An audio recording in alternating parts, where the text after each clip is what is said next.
Alright guys, what's up guys, it's Main Man here, Double H. So again, well now this is obviously looking back at the nominees, these are obviously the nominees for the best award, and just pretty much, just giving my thoughts on it, on, the nominees Cristiano, Salah, and your boy Modric, who I think should really win.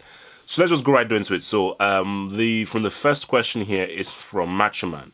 Should have been Varane, not Cristiano. So the interesting point, because again, this goes back to what your boy Bart Simpson, aka Philip Lam, was saying, that these awards are very biased towards attacking players.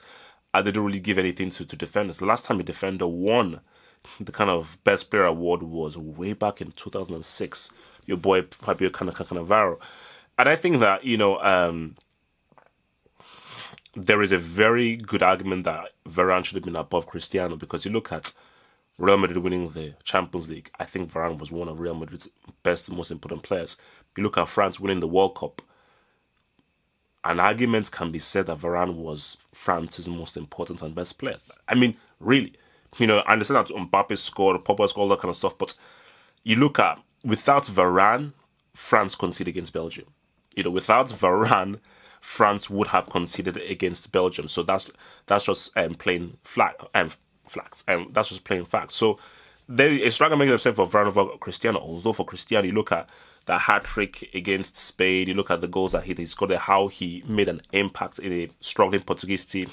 You saw all the goals he scored in the Champions League, helping them, 26 goals in La Liga as well behind Messi. So that's all fair. But it's a strong argument. It's a strong argument, because I just think that how then do you judge a defender? A defender cannot score the amount of goals a striker cannot score. That's what happened. A defender isn't scoring 20 goals this season. That's impossible for a defender. So how else can we rate defenders? So what else can Varane do in order for him to be put in this conversation? And if Cannavaro won the best player award as a defender, and all that happened was them winning the World Cup and Juventus, I think they got bumped up by Arsenal, I believe, in the quarters or so forth. But Varane gave you Champions League, gave you a World Cup, two trophies, and he didn't get it. I think that's definitely a bit unfair. So look, it's a very, very good shout. Jibril Aldid. Come on, how is Salah nominated in front of Messi? He didn't win anything, both on individual level or collectively. Messi has more goals and more assists, plus he won the double. This is madness. Now, let's put things into its proper context. Liverpool have never won the Premier League, as is. It's never happened.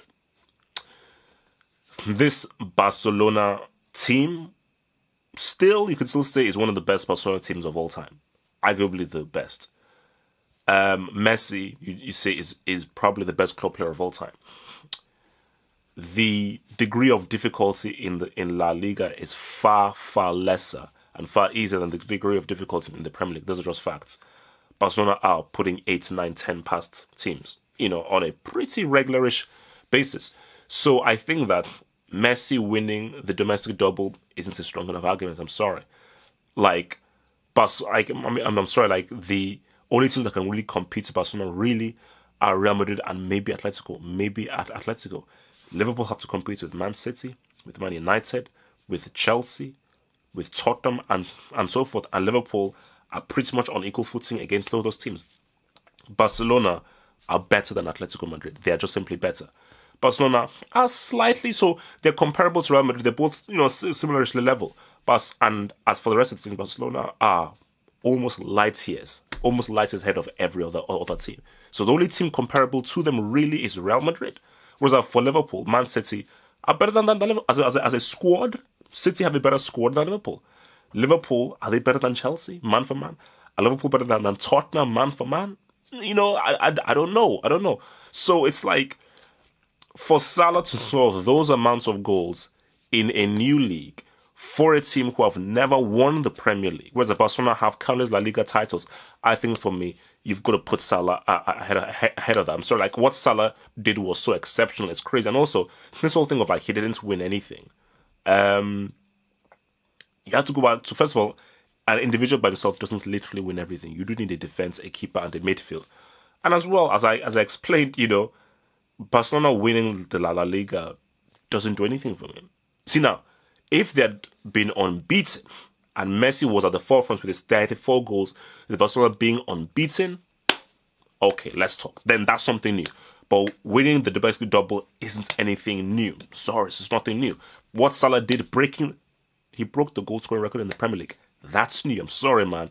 There's much stronger arguments for Salah. From 15 goals max. Interesting. I think you're overhyping Modric. Getting emotionally attached and being close-minded about others thinking goals and assists are pretty important. You have to bear in mind Modric in the Champions League final was up against Hazard, Milner and Henderson. Not exactly Gerrard or McClellan or Schweinsteiger. You beat what's in front of you. I don't care who was up against. He was the best player on the pitch in the Champions League final. That's a fact. And this goes back to the points I made previously. Goals and assists. Goals and assists. Goals and assists. So therefore, a goalkeeper can never be a best. So a goalkeeper has no chance. A defender has no chance. A defensive-minded midfielder or a central midfielder has no chance if we're going by goals and assists. How many goals and assists can a central midfielder, not a number 10, not an attacking midfielder, how many goals and assists can a central midfielder who's doing his job realistically do? How many goals and assists can a flipping goalkeeper or a defender do? So there is an award for goal scorers, and there should be an award for midfielders who make assists, and there should be an overall award based on your position. Hence why, as I said again, Varane should have a strong argument for being in there. Based on what he did for his position, he excelled.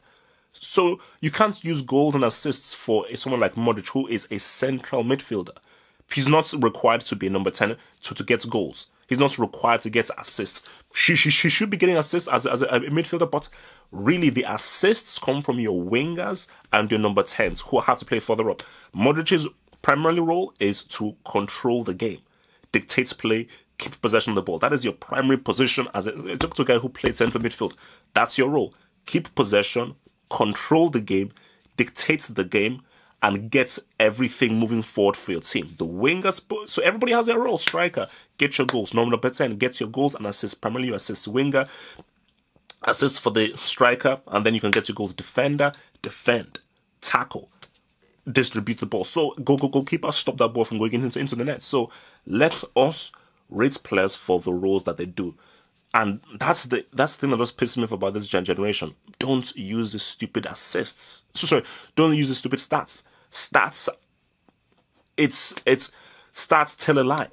Stats tell a lie, because people say, oh, how many goals and assists did Modric get? Look how many goals and assists that Messi got. That is stupid. It's brainless, because in football you have roles and you have positions, and based on those roles and positions is what you should be critiqued by. Goes back to what your boy Philippe Lam was saying, is that it's biased towards attacking players, because people just see Cristiano got 5, 6, 8 goals. Look at, and it's like, okay, but that's for footballers about everything. Fair enough. Okay then, Cristiano, play by yourself against 11. If you're the most important player, play by yourself without the defenders to tackle the players, without the midfielders to pass you to the ball, and then without the goalkeeper to stop the goal. Okay, Cristiano, you're now going to have to defend.